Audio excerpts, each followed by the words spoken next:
Welcome back to the second episode of My Art is My Voice podcast. I'm Rebecca Danger. I'm Tom Ferry. And we're here to talk about art and art empowerment. I thought we're setting up what the normal is going to look like now. So we'll do a check-in of the week. Weekly check-in. Yeah. So anything exciting this week? No, actually, it's been a pretty, not that it's been unproductive, but it's just been a pretty okay week, I think. Today was a little odd for me in a multitude of ways. We had the Black Swan show end, so we had gallery pickups today. I did ask my wife for support last night in getting up this morning. And as I was drinking my coffee this morning, I realized that it wasn't the task of taking my art down that I didn't want to do. It was just the emotional experience of being there and processing a show being over. Well, it's been kind of an emotional show, I think, for both of us. Mm-hmm. I think, we got asked to do the show. So we started Black Swan February last year. Mm-hmm. Well, you said you were starting and you're like, hey, why not? I was like, okay. And so we had... Do you remember the first meeting? Maybe 6 or 8 people showed up? Yeah, 6 or 8 people showed up. And then, so we did it every month. And you were there every month. I missed 1 month because I had shows. But so February to, was it the September meeting? October. Okay. Did so the curator at the Jansen offered us a group show for all the artists in October, and we had to be in and ready in January, get the show set up, and so that felt short. And but we had like 22 artists show up, or something show up, and everybody brought at least wonderful 4 pieces. Art. It was fantastic, and the installation stuff. You hung all the stuff on the ceiling, and. So there was a lot of, I thought it was a really good show. I did too. And I think that makes sense then with tearing it down. And I think the group definitely has changed because of the show. And so do you think maybe some of that where we've been told we're offered to come back next year. So, but I think we both learned a lot and we'll do it differently. Yeah. And I think it's been good for me to just let something evolve into whatever it needs to be. Yeah. I think I had a few expectations of directions to go that didn't play real well, I don't think. Yeah.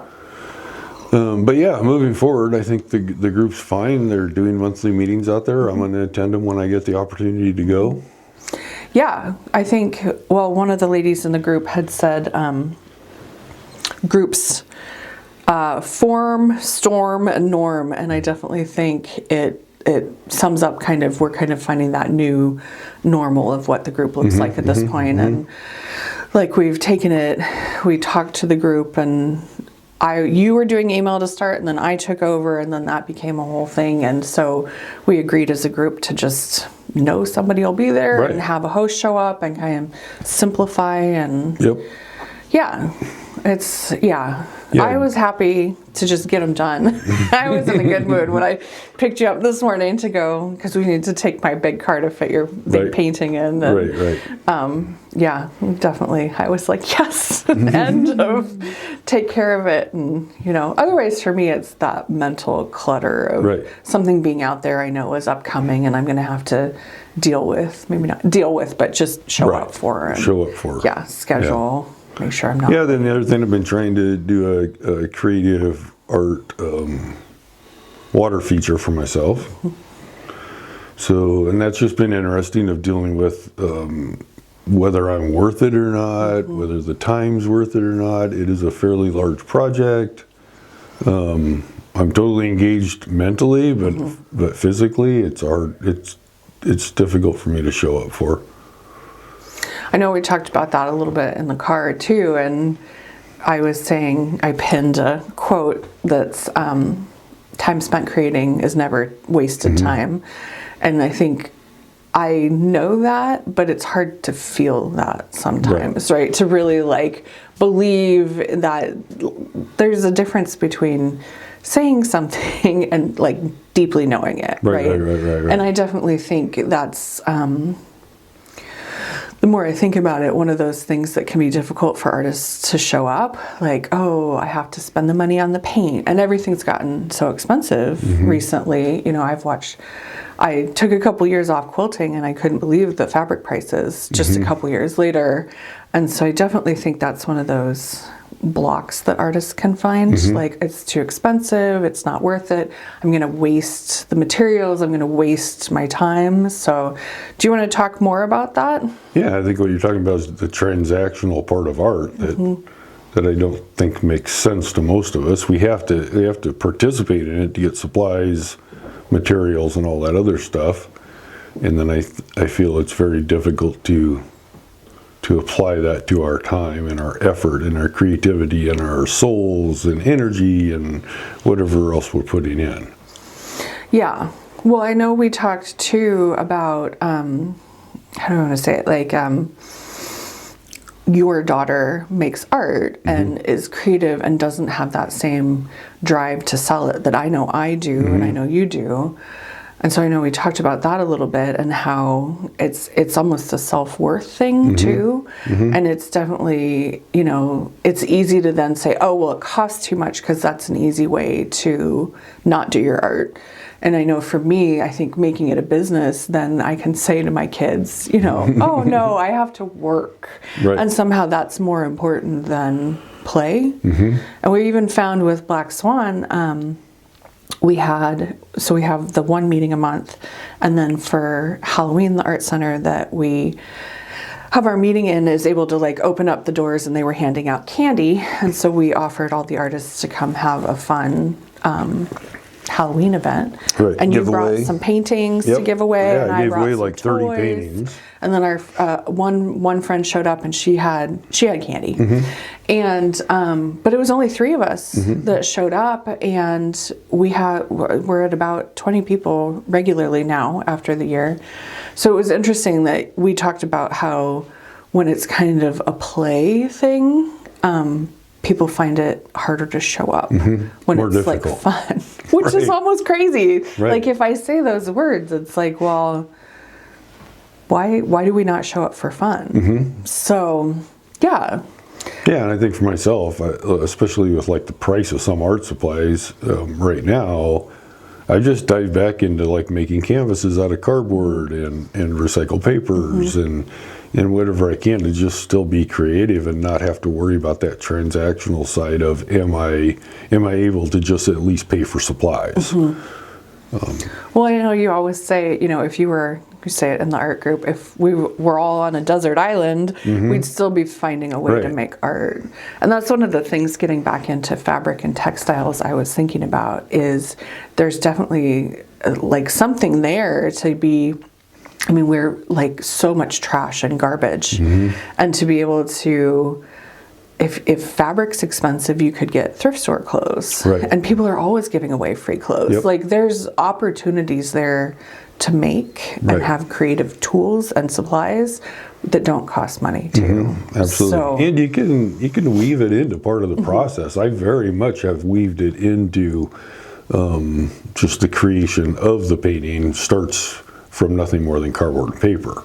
I always think if you were a knitter, you'd be spinning your yarn. Yeah, probably exactly. having the sheep too, and shearing them. And yeah, I mean, I think we can take any of these arts to whatever degree of expertise or technical or ability we want. I think it's important just to figure out what meets our needs and what brings us the true joy. Well, I know we had talked about keywords today, and one was choice. And I think this week in the studio for me definitely was, I was finishing up projects that have been sitting, and I have a bunch of ideas brewing because I'm back into a different medium again, and I'm trying to break down all the rules that I'd set for myself with quilting and fabric arts in the past, and it's all kind of percolating, and then I'm looking in the studio and there's all these it's almost unfinished thoughts from I think a lot of stuff is unfinished 10 years ago. And it's like, for me this week, the choice has been, I don't know what I'm going to do. I just finished like 8 doll quilts, and I'm like, well, I don't know what I'm going to do with them. But they needed to be finished, I think, for that new way of thinking to have room. So it's the choice. It's I could have chosen to show up and start this new stuff that I'm excited about, and I have a little bit, and my design wall's all cluttered up, but I need to finish up some other things to clear that space. So Interesting. So I'm the opposite. I've become the opposite in that I will throw it away. okay. No, I'm not throwing these away. I was excited about them, you know? I'm just saying, like. I certainly do throw things away. I have over the years, definitely, because there's been a lot of I wrote 6 books, but only 5 got published, but just the samples from the books was like, and then I tried to sell the finished samples, and I was selling them, $50, and I'd put 20 hours into it, and people were like, $50 for a stuffed animal, like, so I sent some to Goodwill. I definitely give to as many friends as would take them, but you're right, sometimes I call it, but this week it's been like, and it's helping me get back into sewing. Yeah. So. Yeah, I'm probably going to be diving back into sculpture a little bit. I seem to bounce between painting and sculpture. That seems to be the two. Is that going to be for the water feature? Yeah. I need to just try and rough frame in the armature, and I think it's just showing up. I just need to show up and start. I think at the same time you have to be in the right mental space to show up. And I know we've talked about in the past, like sometimes when you're thinking about something for weeks and months, years maybe, it's like it's laying the groundwork to then when you do show up, you're ready to go. Absolutely. Yeah, I do. That was. Yeah, I believe even learning new skills is part of that. Is that I did glass blowing during the pandemic for 6 months. That's all I did was play with glass on a torch. Created a ton of marbles, a ton of pennants. Yeah, I mean, and it was fun and creative. Well, you were hiding them on trails too, right? Yeah, and I was hiding them around town and this and that. And I don't know if it's a skill I will go back to, but it's interesting to realize the perception that clear glass gives you as to what's going on internally in items. Yeah. If that makes sense. Absolutely. And I think it definitely increased my perception of my sculptural work and my paintings in that aspect. The lights and darks, I'm sure, play differently with the glass. It's almost a magnifier of it, I would think. Yeah, I think same for me, because I kind of dove into I definitely went all headfirst into painting the last couple years, and how that evolved from the acrylics to then I found watercolor that I love so much. And the kind of unexpected, you don't really know what it's going to do, nature, and then to do mark making over the top. And then that has turned into these kind of little planetoids. And I feel so strongly now that's part of what's going on, is it's like the watercolor adventure I've been on is now coming and hitting with the textiles, and I'm looking at the textiles in a whole different way, and taking down those rules of my points have to match, and all of that kind of stuff. So yeah, and I think as an artist, it's just continually to engage with your hands and your mind, and some things are really going to excite you, and some things don't. And there's so much overlapping skill involved in all of it. I think that's that choice. It's I'm choosing to do this right now. And I think maybe that permission to say, yes, I'm going to take a couple years and play with watercolors. Right. And I certainly have guilt feelings about everything, and the self-worth and am I good enough and all of that. And I think being able to set that aside and, like you're saying, build on those skills. And maybe, because I know we talk about all the time, I beat myself up I feel like I jump from creative thing to creative thing, and I know you have a diverse past, which I would never criticize you for, but I certainly criticize myself for it. At the same time, I think it's needed. I think if I can accept that moving forward, I needed to get to the place with the watercolors to then come back to the textile art for whatever reason. Yeah, sometimes I think we need to see if the grass is actually greener on the other side. Well, and I discovered that I really don't enjoy showing up for gallery openings and feeling possibly awkward. Right. So, yeah, I think that's the other thing we all struggle with, to be like imposter syndrome and those experiences. Oh yeah. Well, and just I guess the rules in the quilting are almost even a bigger conversation to, like, I think even some of the artists in our art group have a story in their mind of how an artist shows up, what that looks like, that it's all about sales, or it's all about, I think sales is a huge part of it. And I think it's knowing that, but then making the choice to do what works for you. Well, I think it's understanding our worth doesn't need to be transactional. In fact, I don't think it's healthy. Well, I'm also thinking about, like, even if you're only making art for yourself, I don't think I'm being very clear, but like one of the things this week was I started a YouTube channel for me, and I was filming, and I was stitching on a binding, and I was stitching onto the corners, the little mitered corners, and I like to just put a couple stitches on to tack it down because it's that little foldy bit. And I think some quilters are like, no, that's wrong, and you should never do that.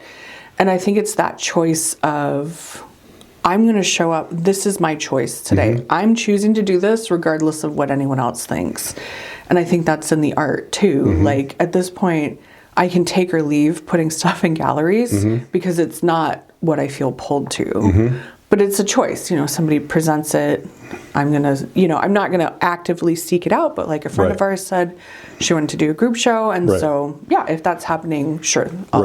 Yeah, I'm kind of in the same boat. I don't know if I'm actively seeking it out, and yet if an opportunity presents itself, I'm willing to show up for that. Right.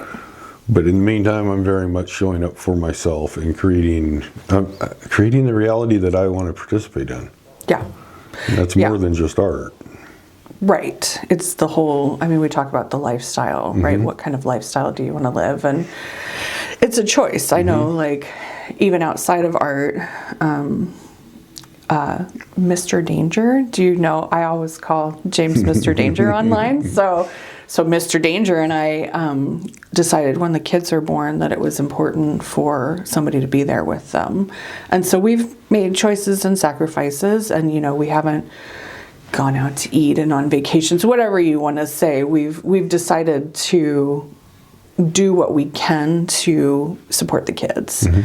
And, and that doesn't mean that choice is the right choice or the wrong choice. And I certainly have still been able to work and do stuff from home too. But I think it's that choice of what you want life to look like. And it's easy to feel like, what do I want to say? That life is happening to you and not that self-empowerment, right? Of saying, this is what I want to choose to do. Not that it's easy to show up like that. Right. Yeah, it's a constant surrender and control. Controlling within, but surrendering that we don't have input there on the outside. Right. Yeah, all we get is our response. I think we live in a society where, my family's very transactional. I think a lot of people are as a whole, without even being consciously aware of it. Yeah, I think it's just a societal thing. Well, it's a consumerist culture, right? Even with social media and online stuff, it's the content, right? Content, and you're constantly consuming that content. So and that's not even financial necessarily. That's just how we are, right? Yeah, it's deep in there for sure. Yeah. I'm looking at our bullet points that I put up so I stay on track, but I don't know what. At the same time, how do you balance being an artist and paying your bills? That's one I can't answer. Yeah. I'm with you. You sell art and I sell art too, but it's not enough to pay all my bills. It's not enough to pay everything. Yeah. And that's just the fact of being an artist. And I'm not the artist that's embracing this starving artist stuff though. I don't believe in I think that's a choice to make, that to believe that we're starving artists or wear it as a badge or be proud of it. No. I'm not doing that. it's definitely a difficult economy right now, I believe, for the arts. That's what we're hearing from everyone. And then, of course, we got AI and everything else coming in from the backside. So I do believe I do believe we're going to go back to a society where that handmade, handcrafted, hand-authored creation is going to be more valuable. Well, I keep hoping for it because I'm all in the handwork and all of it. Right. So, I frequently worry about losing knitting and sewing and handwork and all of those skills because we're consuming so much and we're not necessarily creating. And I mean, I fill my world with a lot of really creative people, so I see a lot of it, and I like to make, the broad judgments that kids these days aren't making sewing and knitting, and it's not 100% true, but I definitely think it's less than even 20 years ago when I was, writing, well, not 20, but because my books came out in 2010, I think. And so that's 16 years ago. And I think that I know for sure knitting industry has really changed over that period of time. My publisher's out of business and they started in the 70s. So it's just changing for sure. Yeah, and I think when we talk about not wanting art to be transactional, I think it also falls upon us artists to make that transition. Right. And that it can be transactional. We definitely need to get paid. And I think we can make more smaller items of art just to use as study pieces for ourselves, just to create, just to perfect techniques, and then maybe go give them to the community or to loved ones or whatever that looks like.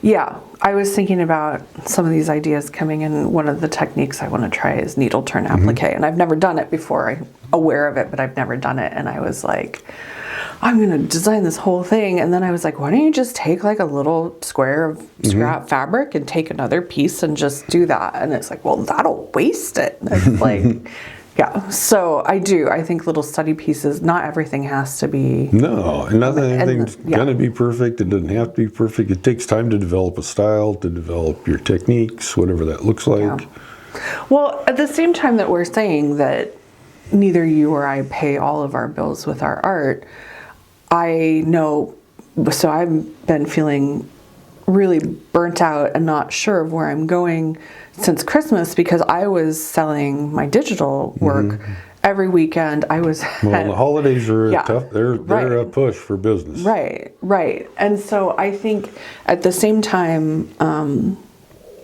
we're not making all of our bills. It's also a choice because I think we could be showing up differently, but I definitely got through the holidays and, I got really sick the last weekend and Mr. Danger had to come and do the show for me. And that was really kind of illuminating that I can be signed up for something and then get sick. Right. And, so I certainly could have continued after the holidays. And I did during the holidays make enough to cover our bills. But then it was that choice of, is that really what I want? Do I want to be doing that artist hustle all the time? Right. So I certainly know you can make enough on your art to pay your bills.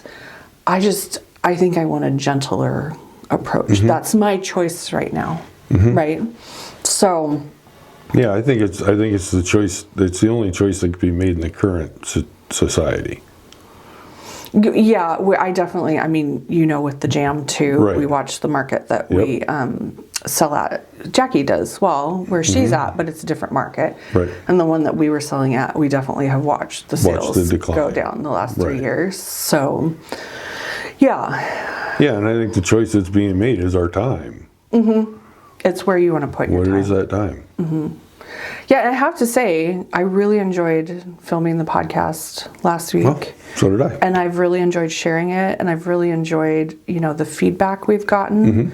And my brain's starting to think, oh, what could we talk about? And in my own YouTube too, like, oh, maybe it is interesting to share what I'm doing, because I just don't think it is. Yeah, It's I think. funny. Well, yeah, I agree. It's still difficult. I should also say I've loved in doing this with you. I think this is wonderful.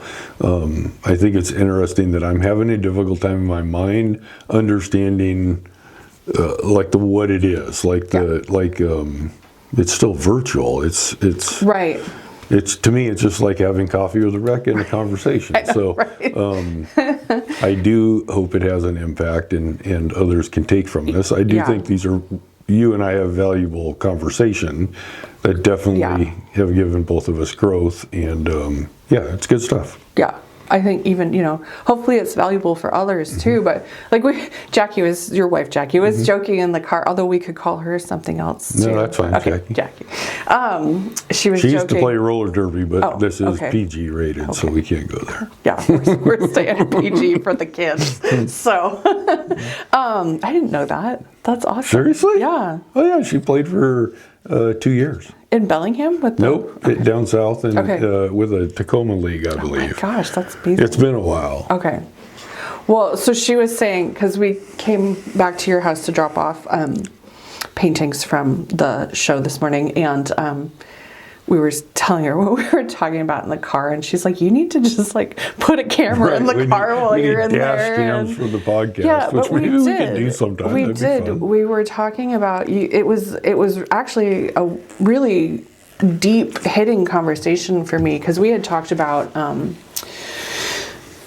I think I was saying this earlier, that Courtney doesn't feel like she needs to sell her work, and you and I both feel driven to sell it, and what does that look like? And it was definitely like, I have to make it into a business to show up, otherwise I'll put everybody else before myself and not show up.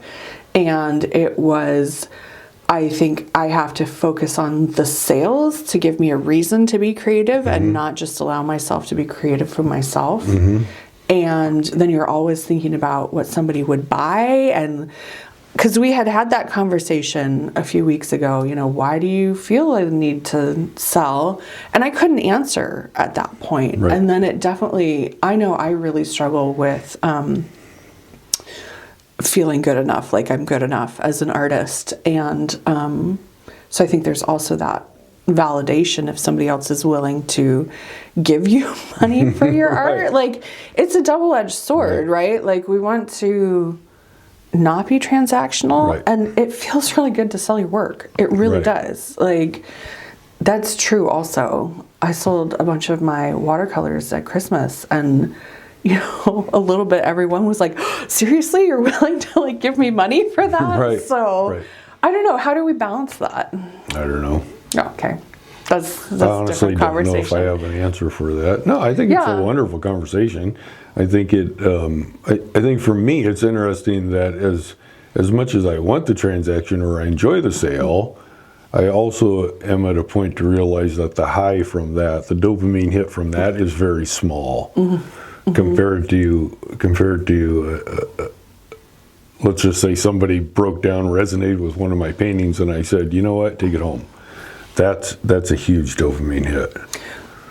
So along those same lines, when we were at the pickup this morning, and we were talking with some of the other artists about sales, because there was a couple and they were concerned That's the about conversation. things. It's a very frequent conversation among artists, and kind of that checking in. Are you selling?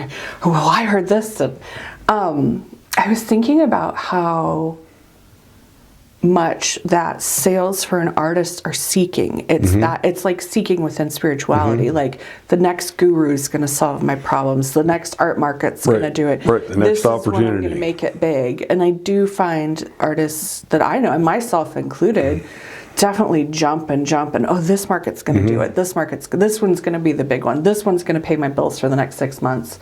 So it is kind of that seeking mentality as well. And for myself, I find that I end up saying yes more than I should. Yeah, I definitely did at Christmas. Right. It was like, what? Another person? Okay. Right. Yeah. So, and I think I take on projects that I probably shouldn't have taken on because the interest is not there. Well, but then that's the other fight, is that it'll pay the bills. Right. It's that choice. Right. But then it just feels like a job. But then we also talked about this morning, like almost needing to create drama in your life to create art. Do you want to talk about how you coped? Yeah, I think that's a realization I've had in that. As a child, that was art was my escape. I would go to my bedroom and draw usually pencil drawings most of the time. And then if we were out camping in the woods, I would leave the group and go find a secret spot in the woods. As a child, I've realized that art was my escape from the chaos, whatever that looked like. And I definitely used finished pieces of art to get acceptance at the same time, at the end of that. But art very much is like this individualized experience for me that I'm realizing now as an adult, the more chaos in my life, the more creative and the more hyper-focused I am on the art. So I'm kind of in this current time where I've gone above and out of my ways to understand the boundaries I needed, my own personal needs, what lights me up, what is excited, what's fun, what's joyful, and I don't have a whole lot of chaos, and I'm kind of finding that that's messing with me a little bit. I'm right there. I come in the studio. I'm like, no rules. You're making for yourself. Do whatever you want, and then I just stand there. Right. And I'm like, I don't know what to do if I don't have some kind of direction. Right. Do you think you create drama in your life unintentionally? In the past, without a doubt. You think so, for sure. When sure. I was younger, without a doubt. Yeah. And I think that stems from childhood of trying to get noticed, trying to be seen, trying to get attention. Well, it makes me feel like some of my negative self-talk is almost there to, because I do think, my first business was persnickety designs because I'm very persnickety. And I think my upbringing, I had, she's passed now, but a difficult relationship with my mom, and I never felt good enough. And she actively told me, that's nice, but you're no artist. And so I've always kind of heard that voice when I'm working on stuff, and as difficult as that can be, I still show up, and I think that I know we talk about this frequently, execute at a high level, and I won't put anything out there that I'm not really sure of because I have that voice in the background. Right. So I think it can almost be that again, two truths at the same time. Oh yeah. It's a positive and negative all at the same time. It's the control and the surrender, right? But I definitely like I know that one of my superpowers that came from creating art as an escape or just to stay away from the chaos, right? The negativity that was there, whatever was going on. I have become really good at knowing what's important and what's not important. And I can apply that to my art. Just say more about that. I think it streamlines my process. Not everything has to be perfect. Okay. I realize if this isn't going to be seen by so-and-so, then that doesn't matter. And because now I'm increasing my speed of the execution, because I think that's the other thing that came out of the time management goofy mind that I have is that by choosing to do art as a child and secretive or as that escape, I'm always rushed. Because it's like you might get caught. Right, I may get caught, or the storm may come to me, or has the storm calmed enough for me to open the door? Right. So which almost then you would want the time to go faster. Right. It's almost like it's right. Both, so for me, speed and speed of the projects became relevant, which is kind of annoying now. Yeah. Well, I'm with you because I'm like all of a sudden really excited about. Well, Jackie showed me her beautiful embroidered quilt, which I was so pleased to see because in my mind, you're not allowed to embroider on a quilt. That's not a real quilt, which is ridiculous because it's a very traditional. But again, I've listened to the rules, and that's you don't embroider on a quilt. And oh shoot, what was I saying? So I'm all of a sudden really into stitching and handwork, and I've been working on the little hexagons I think you saw that are English paper piecing, and it's all by hand.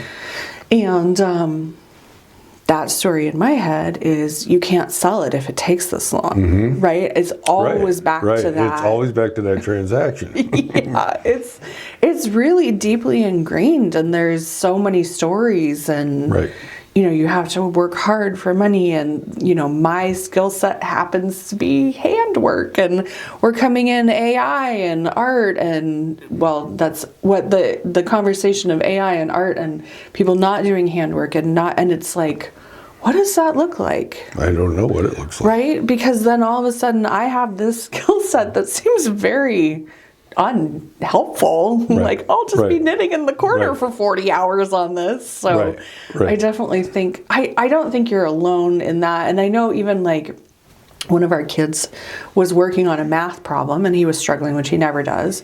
And so his dad came over and was trying to help him with it. And he just starts yelling at James, like, this is taking too long. And I'm like, he's he just turned 12. Like, where did that even come from? Like, what is that? So I think it's an ingrained thing. And, we have capitalism, you want to be efficient with your time if you're being paid hourly and all of those things. And convenience. It feels good to be efficient, I think. I like absolutely. being efficient. I like to be efficient too. But I think I view my efficiency as not making me more money as much as giving me more time to spend on what I want. Which is art. But then your art takes too long. Yeah, it does take a long time. It's so funny. I think because I'll stay in those happy places longer. Because you were efficient somewhere else? Because I was efficient somewhere else. So it's almost like you are allowed to then. Isn't that funny? It's flipping it, because it can be my superpower or it can be my fault. So it's just figuring out which day is it today. Once the coffee kicks in and you start... Well, I've been working on that allowing. And like our friend Judy said, and she apologized to me today and was like, I'm sorry, I hope that didn't hit wrong, because she had said at our, I think, January meeting that she was the only textile artist in the room. And so I jumped on it as an opportunity to bring in a textile piece the next time. I made my own prompt for the month, and that was what I showed up with. And she apologized today and said, I hope that didn't hurt your feelings. And it's the complete opposite. And it was exactly what I needed to hear at the time. And I think even some of the negative things that we hear, it's, what did I just read today? It's the compost, the trash, the rubbish that we sow the seeds of growth in. And I think if you can come at your art or even life as a whole on that really neutral path of, okay, today I'm slow, today I'm fast, today I'm in a good mood, today I'm not in as good a mood, and not put so much judgment on it, I think that's really the way through. Yeah, I like looking at ourselves in just neutral.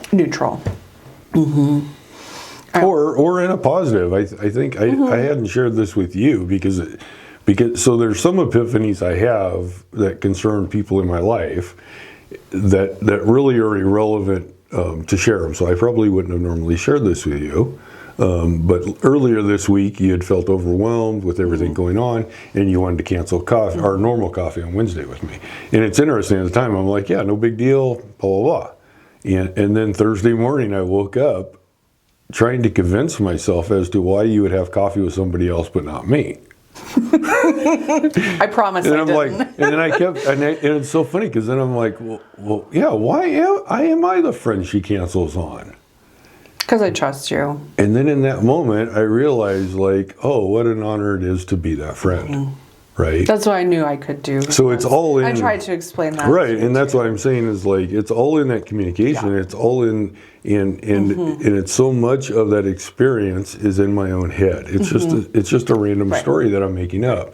And in that moment, I'm like, yeah, I am that friend. That's awesome that she can call me up and say, you know what, this is a rough week, I have to cancel. I was so tired. And allow myself to learn to embrace that, which normally I would be embracing the other side of that. Yeah. Yeah, I did. I knew I could tell you, I overpeopled and I just needed a day. Right. I just needed, and it was interesting because I was recording my own videos this week too, and I definitely noticed I could watch my energy on each video get lower and lower because I had over socialed. Yep. So I had 3 social engagements Monday and 3 Tuesday, and that was too much for me. So No, I get it. Yeah. So I know Brené Brown talks about the story I'm telling myself, and that's how she talks to her husband. And then I'm a big fan of Byron Katie, who's what's that story you're telling yourself? Is it true? Do you really know what's true? And then how do you feel when you think that thought, right? Yep. And that has been so helpful, especially around other people, because I know we had a little bit of a rough patch with the art group, and then we got there today and we were worried about one person because we hadn't heard from them, Right. And then it turns out they'd had a bunch of medical issues, Right, exactly. And so that's why we hadn't heard from them, Right.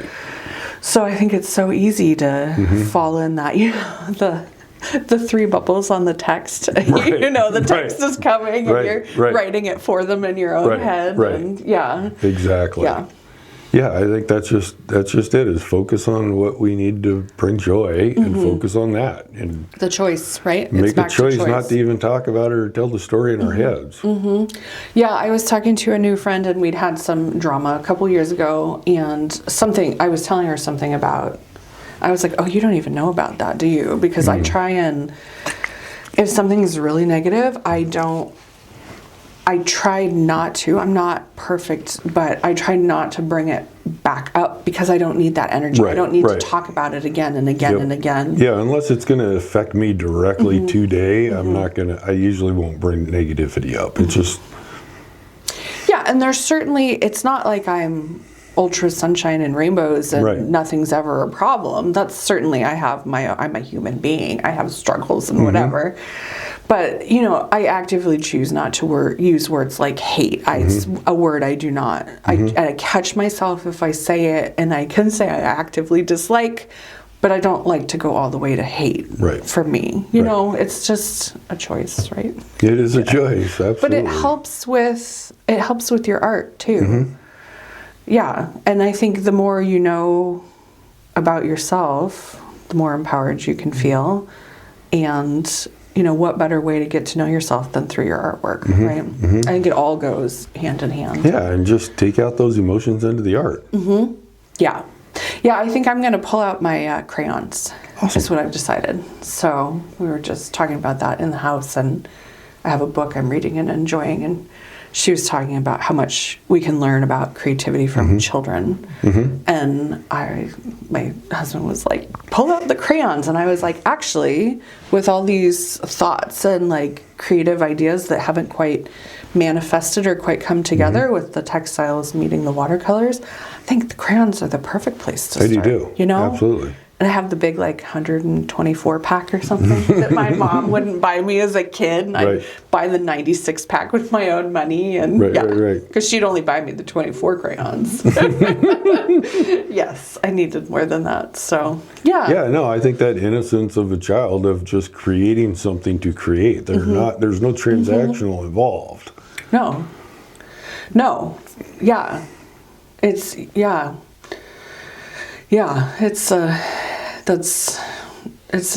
hard to get there, though, isn't it? It's a challenging world. It is to mentally be. It's challenging to be human. It is a challenge to be human. I agree. It's not going to be perfect. Nope. And it doesn't have to be. No. And I'm just so into, what makes me happy right now. What choices am I going to make to continue to show up with as much, enjoyment in the work, stitching my mitered corners on my quilts or whatever it is, and try not to listen to the shoulds and the rules. And the outside. Yeah. It's good, I guess. Do you want to, I guess we were doing a check-in and then we kind of got off track, but... Well, it sounds like we did our second podcast. I think we did. I wanted to mention the puppy painting that you got finished, though, and it's amazing. It's out in the car. I'm so excited about it. So we'll show that next episode. Okay. We'll start the episode with that. Yeah, that sounds good because you painted my dogs and it's amazing. And I know you don't like to do pet portraits, so I really That's the first one I've actually ever done. Really? Yeah, because I finally asked myself, I'm like, why do I keep telling people I don't like to do them if I've never done one? So how was it? I think it was good. Yeah. But Do you like doing the texture? You said. Yeah, I think as long as I focus in on my technique and my textures and everything I'm liking about it, it all comes out wonderfully. Okay. So I think just as many other people, I've put too many labels on myself of what I'm, how do we classify a pet portrait artist from a gallery artist, from a sculptural artist, Well, from that could go in a textile gallery. artist, right? Right. I mean, it's just like, but it's ridiculous to even think that one's above the other at this point for me. Right, because you know how I feel about the textile art, and it's a lower art form. Right, but I don't think it is. No, it's I just think all it's a imaginary. Yeah. So much of it's just a story. Yeah. It's all in your head. It's Right. what I always say. I say that to the kids too, and then they're like, "Okay, mom." So, Right. but it's true. Yeah, and I think I'm also at a point. I think this is going back. I had a thought earlier, but then I don't remember exactly what our conversation was. But I think this is a great way to end the podcast. Is like I'm well aware that I am always going to be the hero of somebody's story and the villain of another story. So just go out and make a story, and make a good one. Do what lights you up. Yeah, because somebody's gonna do have something fun. Yeah, I did. I saw that as a quote that no matter what, no matter how good you are, someone's going to judge you based on their own insecurities. Exactly. So just show up how you want Yep. to. As long as it's not negatively affecting anyone else. Right. Harming people, that's probably not so good. It's probably not so That's good. not what we're talking about Nope, here. that's not what we're talking about. Just go make art. Yeah, just go make art, for sure. All right, so that's it. We Okay. did 2. That's it. We'll see you next Wednesday.